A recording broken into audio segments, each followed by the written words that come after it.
In this lesson, we will create a macro that renames all worksheets based on cell values. Similar to previous lessons, we want to first conceptualize how we will put our code together. Just like in the last lesson, we'll walk through the concept of understanding how we build out custom subprocedures. In this case, we're looking at two different objects, the cell values that contain the names of what we want to rename the worksheets and the names of the worksheets. Knowing these two objects, we know that we will be iterating through the sheets. So let us use the sheets cache of Excel. Using a for each loop, we tell VBA that we want to iterate through each loop within the sheets cache of the workbook that the macro is located in.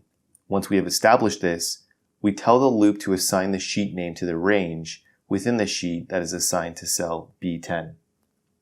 In this example, we are assuming that we have a template. The name that we want to assign each sheet is located in the same cell within each sheet. Each sheet would be identical to the other.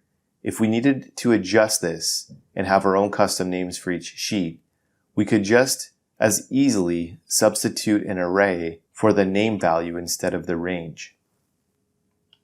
Hey guys, thanks for watching this lesson. I hope you enjoyed it. And if you did, I'd really appreciate a like and subscribe from you. And if you want to learn more about Microsoft Excel, check out these videos above.